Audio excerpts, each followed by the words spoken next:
자, 안녕하세요, 여러분. 네. 아까 첫 번째 시간에 우리가 농촌 유학이 왜 이 코로나 시대에 훨씬 더 중요하게 등장할 수밖에 없는가? 4차 산업혁명, 미래 사회와 농촌 유학은 어떤 연관성이 있는가에 대해서 말씀드렸다면, 이번 시간에는 그렇다면 그 시대에 맞는 농촌 유학을 어떻게 할 것인가에 대해서 말씀드려 보도록 하겠습니다. 자, 농촌 유학이란 무엇인가? 농촌 유학은 도시에 사는 어린이 청소년들을 대상으로 6개월 이상의 기간 동안 농촌 지역에서의 생활 및 지역 학교, 그리고 시골살이의 경험을 제공함으로써 농촌 마을의 자연적이고 문화적이고 교육적인 성장의 기회를 제공하는 것을 말한다. 네, 이게 제가 그 농촌 유학 연구를 농림부에서 수탁받아서 했을 때 내렸던 저희 연구 보고서에 있는 농촌 유학에 대한 정의입니다. 그러니까 농촌 유학이라고 얘기하는 건 아까 제가 첫 번째 시간에 말씀드렸던 것과 같이 도시라고 하는 소위 이 후기 근대의 소외들을 낳는 그 의미로서의 부정적인 어떤 환경으로서의 도시가 있는 거죠. 도시 교육, 도시의 아이들이 있는 겁니다. 거기에 있는 어린이 청소년들을 대상으로 6개월 이상, 저는 사실은 솔직히 말씀드리면 이거를 1년 이상이라고 하고 싶었어요. 왜냐하면 우리나라는 사계절이 분명하게 있고 이 사계절을 겪어내면서 이 네 번의 자연의 변화들을 순환을 겪어내는 것이 굉장히 중요하다. 네. 네 번의 그 세시 풍속을 겪어내는 것이 굉장히 중요하다. 이런 생각을 가지고 있기 때문에 기본 1년이었으면 좋겠다. 그러나 현실적인 의미에서 그럼에도 불구하고 이것이 단순히 체험이 되지 않고 삶이 되려면 생활과 교육이 맞닿으려면 적어도 6개월 이상은 필요하다. 한 학기 이상은 필요하다. 이런 생각을 하는 겁니다. 그 기간 동안에 우리가 농촌 지역에 여기서 농촌이라고 얘기하는 건 행정지역만 농촌이어서는 의미가 없는 거죠. 농촌에 있는데 뭐 아파트 이런 거는 의미가 없는 겁니다.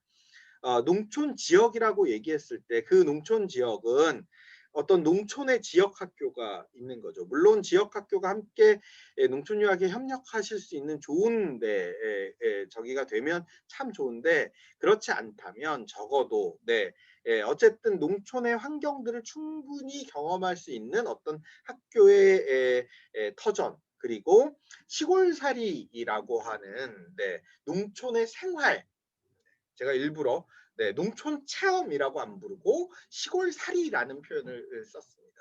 그 경험을 우리는 제공하는 거죠. 그래서 우리가 아이들을 기숙사에 몰아넣고 도시의 교육, 도시의 환경을 제공하는 게 아닙니다. 시골살이의 경험들을 제공하는 거죠. 그것을 통해서 농촌 마을의 자연, 아까 말씀드린 대로 이 뭐 산과 들, 뭐 이런 자연, 또 인간과 이 자연이 만나는 이 문화적인 관계, 그리고 교육적인 성장, 이런 것들을 그래서 다양한 이 농촌의 삶이 어떻게 이 아이들의 성장의 기회가 될 것인가를 아까 덕통사고라는 표현을 쓴 것처럼 어떻게 이 아이들이 농촌 유학을 통해서 인카운터 만나지도록 할 것인가에 그 기획을 하는 것, 그 플랫폼을 마련하는 것이 바로 우리가 농촌 유학을 통해서 해야 될 일이다. 이렇게 말씀드릴 수 있을 것 같습니다. 자, 그랬을 때 왜 농촌 유학인가? 첫 번째로는 이 농촌 유학은 아이들의 자립을 돕죠. 아이들이 스스로 부모의 품을 떠나서 스스로 하면서 자립하는 인간이 됩니다. 또 마음껏 뛰어놀면서 아이들이 신체가 성장하죠. 도시에서 처럼 학원, 집 뭐 이렇게 왔다 갔다 하는 것이 아니라 스스로 성장해 낼 수 있는 어떤 신체적인 활동들이 다양하게 있습니다. 자연 속에서 자라니까 이 아이들이 아파트촌에서 콘크리트 숲에서 아주 네, 갑갑하게 있는 것이 아니라 정서가 쑥쑥 자라죠. 물론 농촌 유학에서도 지적 성장이 일어납니다. 아이들을 바보 만들자는 게 아닙니다. 이 안에서 아이들은 훨씬 더 다양한 것들과 만나면서 다양한 방식으로 단순히 아까 파이프라인의 교과서로 주입되는 방식이 아니라 네, 훨씬 더 다양한 방식의 성장들이 일어납니다. 거기에 한 가지 더 한다면 자연 친화적이죠. 아이들이 더 이상 네, 뭐 아파트 같은 경우에는 한겨울에도 반팔 입고 지내고 한여름에 또 에어컨을 틀고 시원하게 지냅니다. 사실은 우리의 삶이 실제 세계와 연결되지 않는 거거죠. 그런데 이 농촌 유학은 아이들로 하여금 다시 이 실제 삶으로 되돌리는 그 환경을 제공하게 되는 겁니다. 이렇게 할 수 있는 곳은 네, 현대의 교육 체제 속에서는 저는 농촌 유학밖에 없다. 이런 생각을 강하게 가지고 있습니다. 그런 의미에서 농촌 유학이라고 얘기하는 것은 네, 어린이 청소년들이 도시의 가정에서 벗어나서 상당한 기간, 아까 6개월에서 1년 이상 이렇게 말씀드렸습니다. 지속적으로 단순히 한 일회성적인 네, 체험이 아니라 지속적인 네, 농촌에서 거주하면서 경험하고 생활하는 그 교육의 유형이 되고요. 그것을 통해서 아이들은 자연 속에서 전인격적인 성장, 네, 머리만 커지는 게 아니고요. 몸만 커지는 게 아니고요. 아까 그 6가지가 함께 모두 다 성장하는 네, 아이들이 됩니다. 그리고 농촌 유학은 어떤 한 개인이 한 아이를 돌보는 방식이 아니라 그래서 개인에게 돈을 주고 서비스를 아이 돌봄의 서비스를 사는 게 아니라 우리가 마을이라고 하는 새로운 어떤 관계망의 네트워크에 이 어린이 청소년이 들어옴으로써 함께 길러내는 그 체제가 되는 거고 거기서 아이들은 놀이와 노작 실제로 일해보는 것 네. 예. 농촌 유학에 와서 농사를 같이 짓자 그러니까 우리 엄마가 돈 냈는데 왜 나한테 이런 노동을 시켜요? 이렇게 얘기한다면 사실은 그건 그 부모와 아이와 농촌 유학의 이 활동가 혹은 이 주체자 운영자의 사이에 제대로 된 농촌 유학에 대한 소통과 합의가 제대로 이루어지지 않았다라고 얘기할 수밖에 없습니다. 농촌 유학은 머리로만 네, 삶을 꾸리는 것이 아니라 손발을 이용해서 직접 네, 삶을 꾸리는 것이라고 얘기한다면 네, 그 놀이와 노작이 굉장히 중요하다. 그리고 어린이 청소년을 교육의 중심에 놓고 생활 속에서 가르친다. 네. 그렇지만 그것이 단순히 우리가 그냥 생활하는 안정된 공간, 네, 안일한 공간이 아니라 늘 감당할 수 있을 만큼의 새로운 도전들을 부여하고 그것들에 도전하도록 우리 아이들을 격려하고 지원하고 용기 붙어주고 실험하게 하는 네, 이 체제가 바로 농촌 유학이 가장 중요하게 가져가야 될 지점이다 이렇게 말씀드릴 수 있겠습니다. 그래서 도시 아이들이 어떤 농촌 유학이라고 하는 교육 과정을 통해서 농촌 유학생이라고 하는 새로운 어떤 아이들로 태어나기 위해서 우리는 어떤 교육 과정을 꾸려야 할 것인가 이 내용을 무엇으로 채워야 할 것인가 이것은 아까 말씀드린 대로 일회성적인 프로그램으로 해결되는 문제가 아닙니다. 어떤 환경 플랫폼 네, 그를 만나게 해줄 것인가라는 의미에서 교육 과정이라는 표현을 제가 쓴 건 거고요. 그랬을 때 도시의 아이들은 저는 이거 농촌 유학 활동가들이 워크숍으로 진행해 보셔도 좋을 것 같아요. 도시의 아이들이 특징은 어떤 것? 죄송합니다. 네, 특징이 어떤 것인지 쭉 나열해보고 그것을 어떤 자질로 농촌 유학생의 자질로 바꿔낼 것인지 그것을 바꾸기 위해서 어떤 환경과 자극과 이 플랫폼이 필요한지를 상상해 보시면 네, 농촌 유학이 해야 될 일들이 분명하게 이해되실 거라고 생각합니다. 그런 의미에서 네, 또 한 가지 우리가 좀 고민해야 될 것들은 지금 시대 4차 산업혁명이라고 하는 미래 사회는 어떻게 갈 것인지, 네, 또 농촌과 도시가 서로 상호 간에 도움받는 환경은 어떻게 만들어질 것인지, 우리가 살아가고 있는 이 농촌의 마을 공동체는 어떻게, 공동체입니다. 죄송합니다. 네, 어떻게 구성해야 될 것인지, 생태적인 부분들은 어떻게 우리가 아이들 보고 그 자연에 나가서 마음껏 놀아, 자연을 마음대로 파괴해도 돼, 뭐 이렇게 메시지를 줄 것이 아니라면 어떤 메시지들을 어떻게 구성할 것인지, 아이들이 함께 사는 공동체로서의 사회성, 그리고 개인으로서의 독립성, 아까 가능한 만큼의 도전이라고 했을 때 도전의 과제들, 그것으로 건강해지는, 머리도 건강해지고 몸도 건강해지고 태도도 건강해지는, 네, 이런 것들, 또 공동체 속에서의 민주적인 어떤 구조, 이런 것들은 함께 어떻게 가능할 것인지를 아까 앞에서의 이 이야기들을 하면서 동시에 같이 해야 될 필요가 있다라는 말씀을 드리는 겁니다.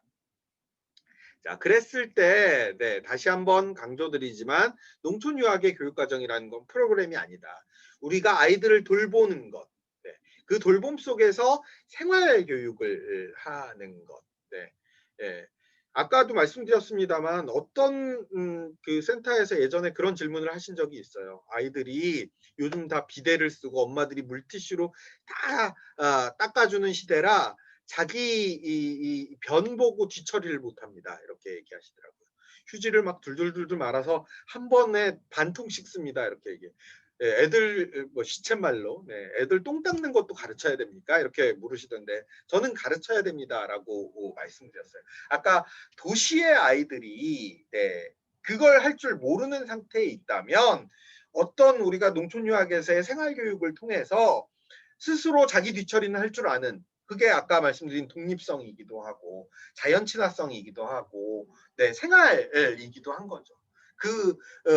우리가 예전에는 밥상머리 교육이라는 이름으로 대가족 속에서 자연스럽게 되던 것들을 이제는 농촌 유학이라고 하는 새로운 플랫폼의 관계망 속에서 어떻게 할 것인가에 대한 고민이 필요하다. 그다음에 이제 관계가 중심이 돼야 된다. 기존의 도시 교육은 지식이 중심이었다고 한다면, 네, 지금은 관계가 중심이 되어야 한다. 그다음에 네, 공동체를 기반으로 해야 된다. 혼자 사는 세상이 아니라 함께 사는 세상. 그게 사람들만이 아니라 자연과도 함께 사는 세상. 자연과 끊임없이 만날 수 있어야 된다. 농촌이라고 얘기는 아까 컬티베이트, 농사짓다, 경작하다라는 단어와 네, 컬처, 인간과 자연이 만나서 만들어내는 네, 새로운 어떤 문화들이 같은 단어라고 했습니다. 그것이 농촌 속에서 어떻게 일어나는가. 네, 그리고 우리 지역을 네, 만약에 뭐 어느 지역에 있는 농촌 유학센터라고 한다면 아이들이 적어도 거기서 1년 동안 살면 그곳의 전문가가 될 수 있어야 된다. 그래서 우리 지역을 잘 아는 아이들, 부모들과 그 지역에 여행 갔을 때 아이들이 여행 해설사가 될 수 있는 네, 그런 환경들은 어떻게 만들어질 것이냐. 이게 우리가 농촌 유학의 교육과정이라고 얘기할 때 만들어야 될 것들이라는 건 거죠. 그것을 할 때 충분히 교육적이어야 하고, 네, 그리고 그것이 단순히 내 사업을 위해서, 물론 개인 사업으로 농촌 유학을 하실 수는 있겠습니다만, 그럴 경우에 국가의 보조금이 들어가야 될 그 의미를 어떻게 정당화할 것이냐. 국가의 보조금이 들어간다는 것은 우리가 공공의 역할을 한다는 것이다. 그 공공의 역할을 하는 만큼 투명하게 운영되어야 된다. 내 돈 가지고 내가 혼자서 한다면 아무도 뭐 거기에 대해서 말할 바가 없겠지만 우리가 공공성을 가지고 국가의 지원금을 받아서 한다면 그만큼은 충분히 투명하게 운영해야 될 필요가 있다. 그래서 우리는 공적 역할, 아까 말씀드린 시대적 역할, 공적 역할을 하는 사람들이다라고 하는 네, 그 자부심을 가지실 필요가 있겠다라고 말씀드리고 싶은 거고요. 그것을 위해서 우리가 이 행정관청과도 또 지역의 사람들과도 농림 관청과도 또 교육 관청 요게 지금 제일 안 되고 있는 지점이기는 합니다만 함께 협력해야 되고요. 더 가깝게는 지역 학교 농가부모가 있는 마을형 센터들의 경우에는 농가부모 혹은 농가형의 경우에 그다음에 도시부모는 애들 보냈다고 끝이 아니라 이렇게가 같이 협업하는 속에서 운영 주체가 이걸 운영해야만 그 거버넌스 체제가 충분히 의미 있게 굴러갈 수 있을 것이다. 이렇게 말씀드릴 수 있겠습니다. 코로나가 우리에게는 위기이기도 하지만 저는 특히 농촌 유학에게는 아주 큰 기회라고 생각합니다. 그 기회를 잘 살려서 진짜 의미 있는, 진짜 실력 있는, 진짜 농촌 유학다운 농촌 유학들을 함께 만들 수 있었으면 좋겠습니다. 네. 지금까지 건신대학원대학교 대한교육학과 주임교수 하태욱이었습니다. 고맙습니다.